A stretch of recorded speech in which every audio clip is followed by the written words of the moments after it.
जय भीम। नमो साथियों। धम्मपद संघ लगातार अपना विकास करता जा रहा है, इसका प्रसार होता जा रहा है।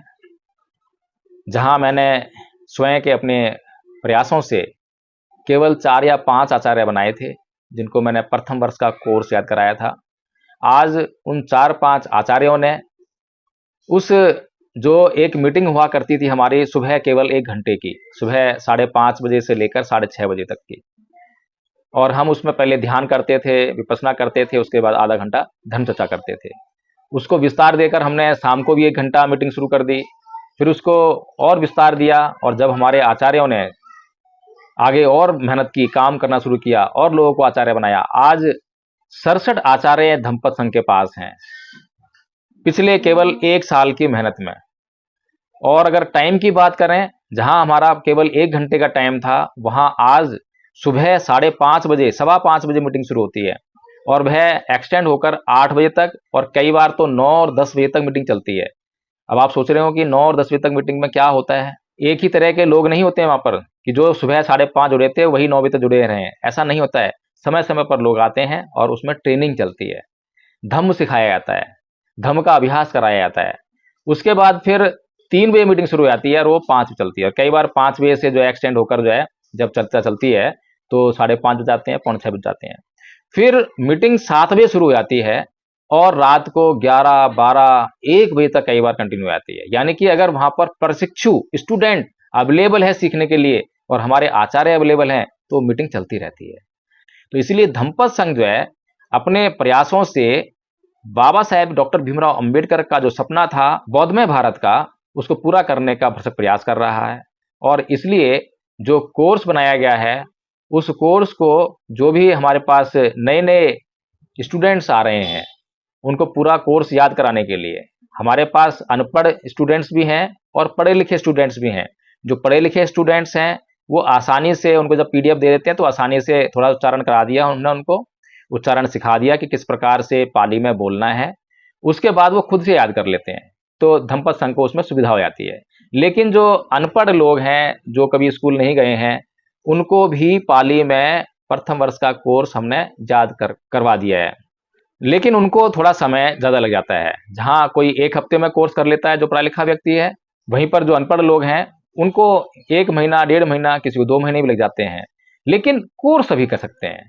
हमने कोई एलिजिबिलिटी रखी नहीं है कि इसमें पढ़े लिखे लोग चाहिए या इसमें जो है किस तरह के लोग चाहिए। फिर संघ की जो आर्थिक व्यवस्था है, उसको चलाने के लिए किसी भी प्रकार की कोई फीस जो है स्टूडेंट से यानी प्रशिक्षु से चार्ज नहीं की जाती है।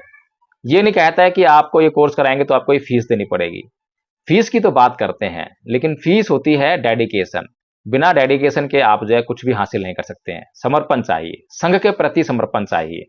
और जब आप संघ के प्रति समर्पित हो जाते हैं, तो संघ जब आपको जो डायरेक्शन देता है आपके कल्याण के लिए, आपकी भलाई के लिए, जब आप उसका अनुसरण करते हैं, और बिना समर्पित हुए तो आप अनुसरण कर ही नहीं पाएंगे। तो इसीलिए सिर्फ एक ही फीस है, वो है डेडिकेशन।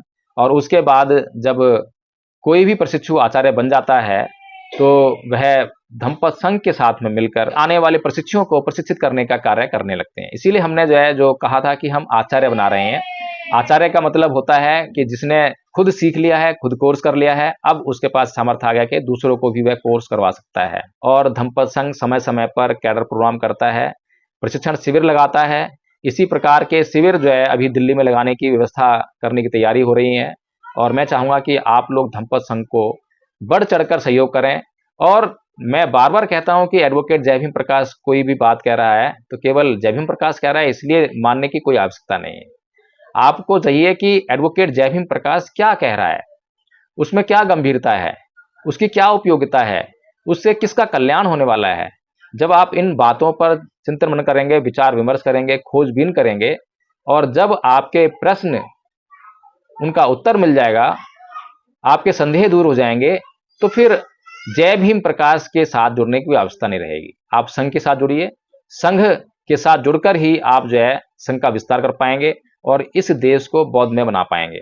अभी तक जितने भी प्रयास भारत को बौद्धमय कराने के चले, उनका भी हमने अध्ययन किया, लेकिन वे सभी प्रयास जो हैं संतोषजनक नहीं है, क्योंकि उन प्रयासों में कोई स्पष्ट योजना नहीं है। यह बात मैं इसलिए कह रहा हूं कि मैं किसी की आलोचना कर रहा हूं, मात्र आलोचना नहीं है, लेकिन आपको इसमें सत्य के दर्शन भी होंगे यदि आप इसकी जांच करेंगे। मैंने कह दिया कि जो अन्य संगठन या संघ, जो धार्मिक संगठन है, जो भारत को बौद्धमय करने का प्रयास कर रहे हैं, उनके पास स्पष्ट योजना नहीं है।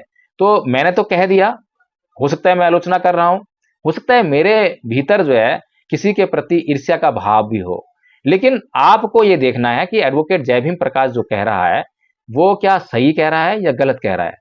अगर सही कह रहा हो तब आपको उस पर जरूर आचरण करना चाहिए, और अगर गलत कह रहा है तो उसको छोड़ देना चाहिए और मुझे भी बताने का प्रयास करना चाहिए। इस वीडियो में कमेंट करके आप बता सकते हैं कि साहब आप गलत कह रहे हो, ऐसा नहीं है, और फलाना संगठन है, फलाना संघ है, वो भी एक स्पष्ट योजना के साथ में कार्य कर रहा है।